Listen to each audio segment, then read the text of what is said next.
খুলনা চোখ ইউটিউব চ্যানেলে আপনাকে স্বাগতম। আপনারা দেখছেন উপকূলীয় অঞ্চলের সবচেয়ে বড় সমস্যা বেড়িবাঁধ নিয়ে একটি প্রতিবেদন।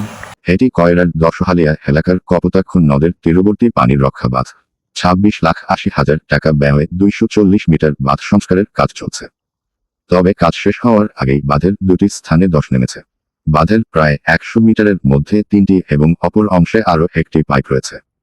এসব পাইপ অপসারণ না করেই মাটি ফেলে বাঁধ উঁচু করা হয়েছে। ধসে যাওয়া অংশে জিও ব্যাগ ও বাঁশের পাইলিং দিয়ে টিকিয়ে রাখার চেষ্টা চলছে। স্থানীয়দের অভিযোগ, বাঁধের পাশ থেকেই মাটি কেটে কাজ করা হয়েছে। পাশাপাশি কিছু জিও ব্যাগে কাদাযুক্ত বালি ব্যবহার করা হয়েছে বলেও অভিযোগ রয়েছে। তাদের দাবি, এই এলাকায় প্রায় 2 কিলোমিটার জুড়ে 30 থেকে 35টি পাইপ রয়েছে, যা দীর্ঘদিন ধরে বাঁধকে দুর্বল করে তুলছে। স্থানীয় সচেতন মহল বলছেন, প্রতিবছর বাঁধ সংস্কারে কোটি কোটি টাকা ব্যয় হলেও টেকসই সমাধান মিলছে না। তারা বাঁধের সব পাইপ অপসারণের দাবি জানিয়েছেন। এখানে যে এই পাইপটা রেখে কাজ করা হচ্ছে, এখন এই রাস্তা তো টিকবে না।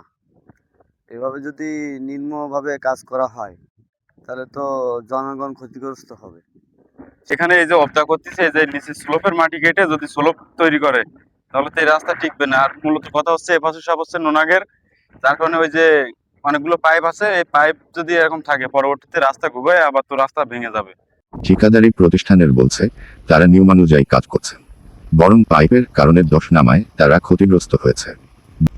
দশালিয়ায় আপনাদের কাজ চলতেছিল এনডিআর এর একটা প্রকল্পে, একটা নিউজও অলরেডি করা হয়েছে। ওই যে আপনার মানে 240 মিটারের ভিতরে 4টা পাইপ আছে, পাইপ অপসারণ না করে কাজ করা হচ্ছে, যে কারণে হয়তো টেকসই হচ্ছে না এবং ওটা ইতিমধ্যে ধস নেমছে। পাইপ উচ্ছেদের বিষয়ে আপনাদের কোনো উদ্যোগ আছে কিনা? যে ইনশাল্লাহ কালকে পাইপ উচ্ছেদ করা হবে। পাইপ উচ্ছেদের পরবর্তীতে ওই বাকি পোর্শন যেটুকু সমস্যা হচ্ছে এটা সংস্কার করে দেওয়া হবে। লাইক, কমেন্ট, শেয়ার সহ সাবস্ক্রাইব করে আমাদের পাশেই থাকুন।